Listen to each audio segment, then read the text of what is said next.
समस्त विद्यार्थियों के लिए ढेर सारा स्नेह। आज की इस ऑनलाइन क्लास में मैं आप लोगों का स्वागत करता हूं। आइए हम लोग माता सरस्वती जी को प्रणाम करते हुए अपने इस अध्ययन कार्य को आगे बढ़ाते हैं।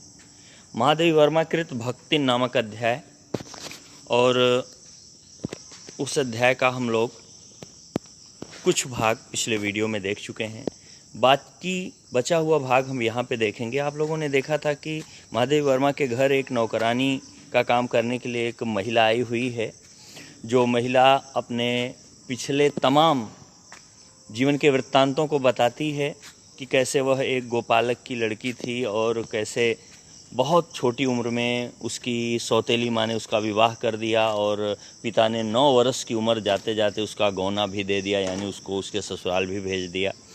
ससुराल जाने पर पहला दुर्भाग्य तो विमाता का होना यानी सौतेली माँ का होना, दूसरा दुर्भाग्य ये हुआ कि कम उम्र में शादी का हो जाना, जिम्मेदारियों का आना, और तीसरे दुर्भाग्य के क्रम में ये हुआ कि वह जब ससुराल जाती है तो उसकी सास के 3 बेटे तीनों कमाऊ हैं, तो इस नाते वह पुरखिन के पद को सुशोभित कर रही है, अर्थात तो कुछ नहीं करती है, बस उसकी पतोहू जो हैं 2 बड़ी वही सारा काम करती हैं। सबसे छोटी पतोहू के रूप में भक्तिन है। भक्तिन के लगातार 3 बेटियों का जन्म भक्तिन की गोद में, उसे 3 बेटियां प्राप्त होती हैं, और इसका परिणाम ये होता है कि सारी मेहनत अकेले भक्तिन को करनी पड़ती है। जेठानियां जो हैं केवल लोक चर्चा यानी चुगली चाई इधर उधर की वार्ता करती हैं पूरे दिन। जेठानियों के लड़के काले कलूटे से हैं, लेकिन फिर भी वो लोग घर में खाने पीने की सारी सुविधाओं को प्राप्त करते हैं जो भी अच्छी हैं। और भक्तिन की लड़कियां गेहूं कलर की हैं, 3 बेटियां हैं, ये कंडे थापती हैं, घर का सारा मेहनत का काम करती हैं, और इनके खाने पीने की व्यवस्था एकदम बिल्कुल गिरी हुई है, यानी ये कभी चने की घुघरी चबाती हैं तो कभी मटर की। इन सब से वो अपना जीवन निर्वाह कर ही रही हैं। यह सब वृत्तांत बताते हुए वह भक्तिन महादेवी वर्मा के सामने प्रस्तुत होती है। उसका नाम लक्ष्मीन है, लेकिन नाम और आर्थिक हालात बहुत विपरीत है। नाम लक्ष्मीन यानी समृद्धि का प्रतीक, परंतु वह भक्तिन जो है कितनी गरीबी और कितनी दुख भरी दास्तान उसके जीवन की है, इसलिए वो अपना नाम छुपाती है। ईमानदारी का परिचय देने के लिए ही वह केवल अपना नाम बताई हुई है। तो महादेवी वर्मा जी कहती हैं कि मुझे उपनाम रखने की इतनी ख्याति नहीं है, मैं उपनाम रखने में माहिर नहीं हूँ, फिर भी मैंने उसके गले में कंठी माला देख करके उसका नाम भक्तिन रख दिया, और वो इस नाम से बहुत खुश हुई। इसी तरह हम कहानी को और आगे बढ़ाते हुए लाइन वाइज आपको समझाने का प्रयास करेंगे। फिर क्या हुआ? धूमधाम से बड़ी लड़की का विवाह करने के उपरांत, यानी भक्तिन का पति, जो 3 लड़कियां थीं उसमें से जो सबसे बड़ी लड़की थी, बड़े धूमधाम से उसका विवाह कर दिया, और उस पति ने घरौंदे से खेलती हुई 2 कन्याओं और कच्ची गृहस्थी का भार 29 वर्ष की पत्नी पर छोड़कर संसार से विदा ली। और फिर 2 बेटियां ब्याहने को ही रह गई थीं, जो कि भी घरौंदों से खेल रही थीं। पत्नी की उम्र यानी भक्तिन की उम्र केवल 29 वर्ष की थी।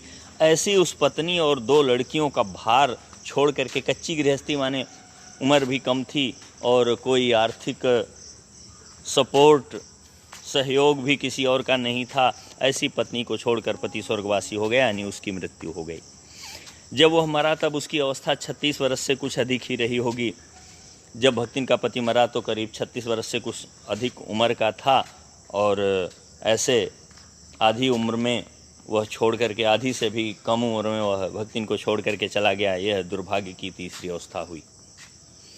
आज लेकिन यह भक्तिन जो है, वह आज जो भक्तिन पत्नी के रूप में है, उस अपने पति को इतने दिन बाद मरे हुए इतने दिन हो गया, मरने के बाद इतना दिन हो गया, और फिर भी वह अपने पति को बूढ़ऊ कह के याद करती है, क्योंकि वह सोचती है कि जब वह स्वयं बूढ़ी हो गई है, यानी इतनी उम्र दराज हो गई है, तो उसका पति भी भगवान के यहाँ गया है, उसकी आत्मा की चली गई है, तो वह भी बूढ़ा क्यों न हो गया होगा।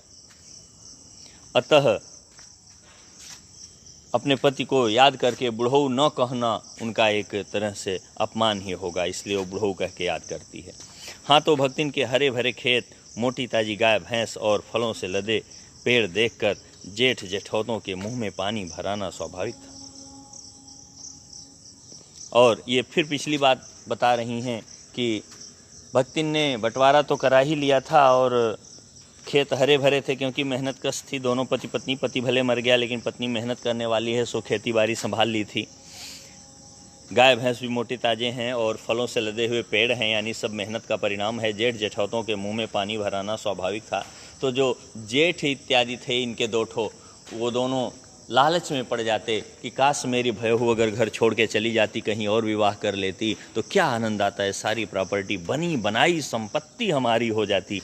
जब आदमी स्वयं नहीं बना पाता है तो दूसरे की संपत्ति पाने और हड़पने की इच्छा बहुत ज़्यादा करने लगता है। सब कुछ कामचोरों का ही खेल है। इन सब की प्राप्ति तो तभी संभव थी जब भयहू दूसरा घर कर लेती, यानी दूसरे के यहाँ जाके किसी और से ब्याह कर लेती, तो इस घर की सारी संपत्ति छोड़ ही देती और वह संपत्ति जो है जेठौतों की हो जाती। पर जन्म से खोटी भक्तिन इसके चकमे में आई ही नहीं। लेकिन जन्म से ही बड़ी खोटी है भक्तिन, बड़ी जिद्दी है भक्तिन, और वह अपने जेठौतों के चक्कर में नहीं आई। उसने क्रोध से पांव पटक पटक कर आंगन को कंपायमान करते हुए कहा। वो मारे गुस्से में आके पैर पटकती हुई बोली कि हम कुकुरी बिलारी न होएं, हमार मन पुसाई तो हम दूसरे के जाब, नहीं तो तुम्हार पचे के छाती पे होरा भूजब और राज करब, समझे रहो। वो बोली कि हमारा मन करेगा, हमार मन पुसाई, हमारा मन करेगा तो हम दूसरे के यहाँ जाएंगे, विवाह करेंगे, लेकिन हम कुत्ते बिल्ली के जाति के नहीं हैं। मैं इंसान हूँ और मैं कहीं नहीं जाऊँगी और तुम्हारे ही लोगों के पास रह के तुम्हार पचे के छाती पे होरा भूजब, मतलब होरा भूजब माने चने के पौधे को भून करके उसके फल को पकाना, और छाती पे होरा भूजब माने सीने के ऊपर ही यह आग जलाना और चने का के भूजने का काम करना। अर्थात तुम लोगों को मैं चाहे कितना ही खटक रही हूँ, दुख देने वाली हूँ तुम्हारे लोगों के विचार से, लेकिन मैं तुम लोगों का पिंड नहीं छोड़ूंगी, साथ नहीं छोड़ूंगी। मैं यहीं रहूंगी, अपनी प्रॉपर्टी लेके रहूंगी। तुम लोग मुझे नहीं भगा पाओगे, तुम लोग हमारी प्रॉपर्टी नहीं हथिया पाओगे, समझे रहो, यह बात समझते रहना। उसने ससुर, अजिया ससुर और जाने कई पीढ़ियों के ससुरगणों की उपार्जित जगह जमीन से सुई की नोक बराबर हुई देने की उदारता नहीं दिखाई। भक्तिन ने अपने ससुर माने पति के पिता, अजिया ससुर माने पति के पिता और पता नहीं कितने पहले की पीढ़ियों के लोगों के द्वारा संभाली गई जमीन में से सुई के नोक के बराबर भी जमीन अपने जेठ जेठौतों को देने की उदारता नहीं दिखाई। ये भी नहीं कहा कि चलो हमारे अब नहीं कोई खर्चा पानी, कुछ आप लोग ले लो, बाकी से मैं गुजारा करूंगी, ऐसा कुछ नहीं। सारा अपना हिस्सा अपने पास रखी, मेहनत करती रही।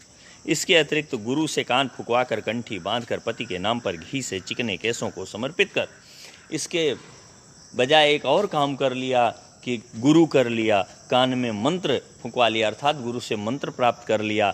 मंत्र प्राप्त करने का मतलब है मंत्र इत्यादि लेने के बाद तो दूसरे विवाह की कोई संभावना ही नहीं रह जाती। कंठी बांध और कंठी पहन लिया, यानी भक्ति का एक चिन्ह मात्र है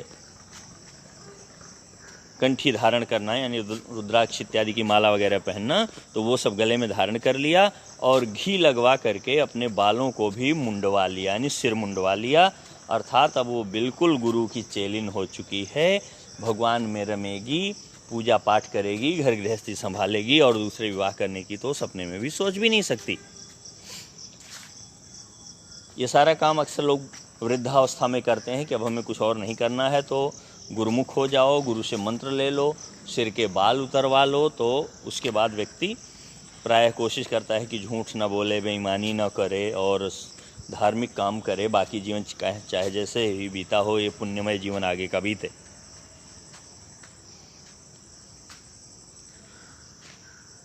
अपने कभी न टलने की घोषणा कर दिया, अर्थात उसने प्रमाणित कर दिया कि मैं अब कभी यहाँ से हटूंगी नहीं। भविष्य में भी समर्पित सुरक्षित रखने के लिए उसने छोटी लड़कियों के हाथ पीले कर उन्हें ससुराल पहुँचाया, और भविष्य में भी वो नहीं हटेगी, इसके लिए उसने लड़कियों के हाथ पीले के यानी विवाह कर दिया दोनों छोटी बच्चियों की, और उनको ससुराल भेज दिया। और पति के चुने बड़े दामाद को घर जमाई बनाकर रख लिया, और पति ने जिस बड़े दामाद को चुना था, यानी पति अपने जिंदा रहते ही बड़ी लड़की की शादी कर दिया था, तो बड़ी लड़की के दामाद को बुलाया और उसको घर जमाई बना करके रख लिया। इस प्रकार उसके जीवन का तीसरा परिच्छेद आरंभ हुआ। और इसी तरह से जीवन का तीसरा भाग प्रारंभ होता है, जिसमें भक्तिन का जो भी दुख था वो आपके सामने और आएगा। आखिर क्यों वो आज नौकरानी बनी, ऐसी हालातों वाली एक महिला देहात से भाग करके शहर क्यों गई, नौकरानी क्यों बनी, ये सारा कारण आगे स्पष्ट होगा। भक्तिन का दुर्भाग्य भी उससे कम हठी नहीं था। जितनी जिद्दी भक्तिन थी, उतना ही जिद्दी उसका दुर्भाग्य था, यानी उसका बुरा भाग्य था, यानी उसके बुरे कर्मों के फल भी रहे होंगे। भाग्य माने कर्मों का फल ही होता है। इसी नाते किशोरी से युवती होते ही बड़ी लड़की भी विधवा हो गई। अब जो बड़ी लड़की जिसका विवाह उसके पति ने किया हुआ था, जैसे ही वो किशोर अवस्था में थी, यानी 13 से 16 साल की अवस्था प्रायः किशोरावस्था मानी जाती है, और इस अवस्था के पूरा होते ही जब तक वो युवती होती तब तक वह बड़ी लड़की भी विधवा हो गई। भयऊ से पार न पा सकने वाले जेठों और काकी को परास्त करने के लिए कटिबद्ध जेठौतों ने आशा की एक किरण देख पाई। जब भक्तिन की बड़ी लड़की विधवा हो गई तो इसके जो जेठ थे और उसके जेठों के लड़के, उनको लगा कि ये जो हमारी काकी है, हमारी भयहू है, भाई जेठों के लड़के की काकी हुई भक्तिन और जेठों की भयहू हुई, तो उन लोगों को एक उम्मीद की किरण दिखाई पड़ी कि चलो अच्छा है, कम से कम अब जब इसका भक्तिन की बेटी का भी पति मर गया तो निश्चित ही ये घर छोड़ेगी और इसकी संपत्ति हो सकता हमारी हो जाए। विधवा बहन के गठबंधन के लिए बड़ा जिठौत अपने तीतर लड़ाने वाले साले को बुला लाया, और बड़ा जेठ जो था एक अपने ऐसे साले को ले आया जो केवल दिन भर तीतर लड़ाता था, चिड़िया उड़िया लड़ाता था, मेला वगैरह में जाता था और कुछ नहीं करता था, क्योंकि उसका विवाह हो जाने पर सब कुछ उन्हीं के अधिकार में रहता। क्योंकि अगर साले का विवाह हो जाता भक्तिन की बड़ी लड़की से तो साले की ही सारी प्रॉपर्टी हो जाती, और साले को किसी तरीके से वो उसके घर भेजते और फिर सारी संपत्ति हथिया लेते। सब बेईमानी करने का जुगाड़ हो रहा है। भक्तिन की लड़की भी माँ से कम समझदार नहीं थी, जैसे माँ की वैसे ये भी करेगी। इसी से उसने वर को नापसंद कर दिया। उसने मना कर दिया, मैं ऐसे वर के साथ नहीं रह सकती। बाहर से बहनोई का आना चचेरे भाइयों के लिए सुविधाजनक नहीं होता, और अगर किसी और से वह विवाह कर लेती तो उन भाइयों को क्या मिलता, कुछ नहीं मिलता। इसलिए बाहरी किसी व्यक्ति का भक्तिन के बड़ी लड़की से विवाह करने देने के पक्ष में उसके जेठ लोग और उसके जेठ के बच्चे लोगों को मंजूर नहीं था। अतः यह प्रस्ताव जहाँ का तहाँ रह गया, यानी प्रस्ताव नष्ट हो गया, पड़ा रह गया, कोई अर्थ नहीं निकला उसका, और समस्या जहाँ की तहाँ बनी रह गई।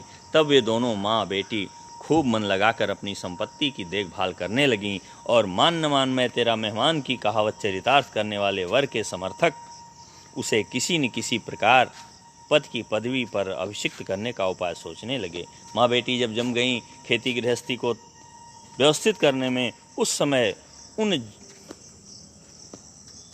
भक्तिन के जेठौतों और भतीजों ने जो जुगाड़ बनाया कि किसी तरीके से, चाहे वो लड़की माने न माने, ज़बरदस्ती ही सही, लेकिन तीतरबाज से, यानी उनके जेठ का जो साला तीतरबाज था, उससे किसी न किसी तरीके से विवाह ज़बरदस्ती ही कराया जाए, लेकिन करवाना ज़रूरी हो जाए।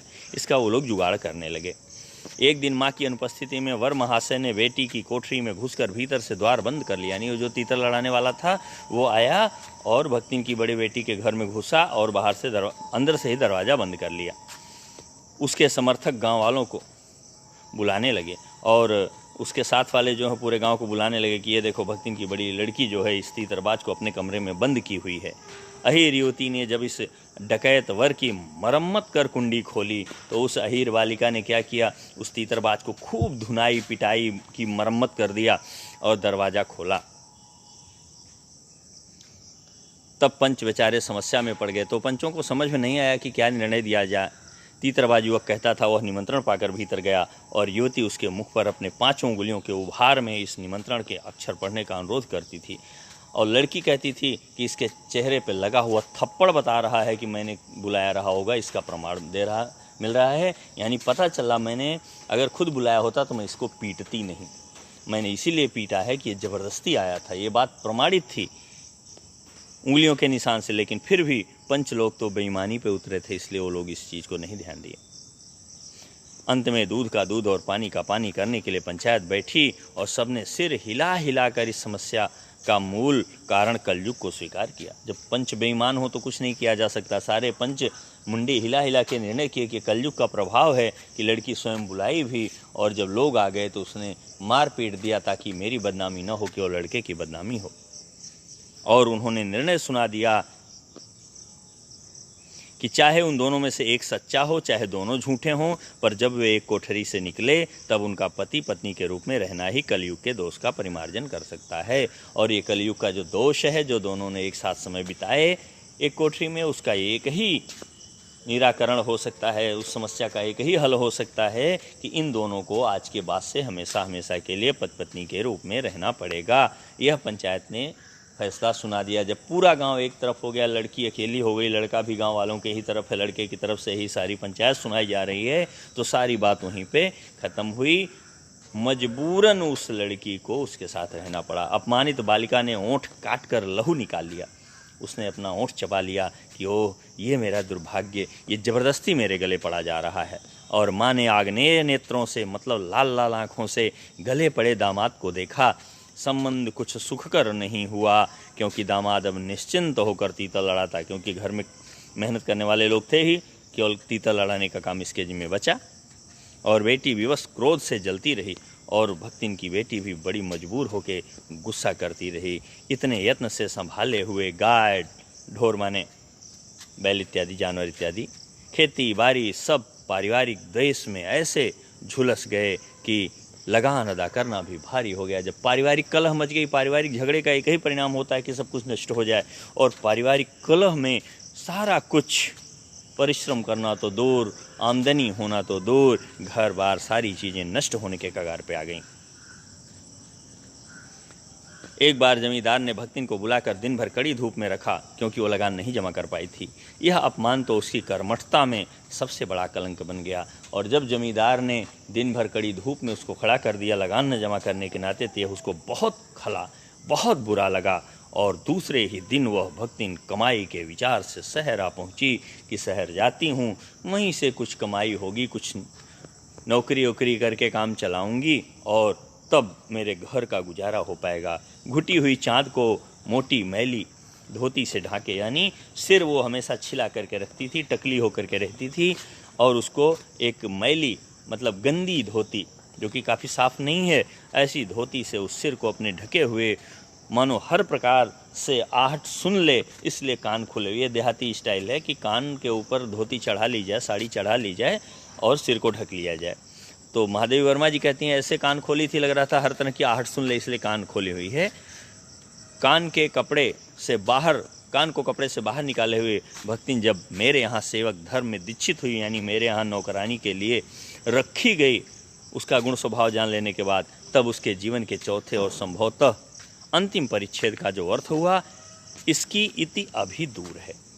और इस तरह से उसके जीवन का जो चौथा परिच्छेद होता, अंतिम परिच्छेद होता, उसकी समाप्ति अभी दूर है, यानी अभी और आगे है। ये कहानी यहाँ तक इन्होंने बताया। भक्तिन की वेशभूषा में गृहस्थ और वैरागी का सम्मिश्रण देखकर मैंने शंका से प्रश्न किया। समझ में नहीं आता था ये गृहस्थ है या वैरागी, दोनों का सम्मिलित रूप दिखाई पड़ता था। लगता था गृहस्थी भी है, लगता था ये वैरागी भी है। क्या तुम खाना बनाना जानती हो? तो उसका जवाब भक्तिन ने कैसे दिया? उत्तर में उसने ऊपर से होंठ को सिकोड़े और नीचे से अधर को कुछ बढ़ाकर आश्वासन की मुद्रा के साथ कहा। बड़े समर्थन के साथ वो बोल पड़ी, ई कौन बड़ी बात आए, यानी ये कौन सी बहुत बड़ी बात है, ये तो मैं आराम से कर लूँगी, जब मैं इतना सारा काम कर लेती हूँ तो खाना बनाना कौन सी बड़ी बात है। रोटी बनाए जानित है, रोटी बना लेती हूँ। दाल रांध लेत है, यानी दाल उबाल लेती हूँ। साग भाजी छौंक सकित है, साग सब्जी जो हो वो भी छौंक सकती हूँ। और बाकी का रहा, और क्या बचता है जो मुझे करना है, यह बता करके वो इनके यहाँ सेविका बनी। आज का वीडियो बस इतना ही। आप लोगों को बहुत बहुत धन्यवाद। अध्याय के बाकी के भाग को लेकर के मैं अगले वीडियो में पुनः उपस्थित होऊंगा।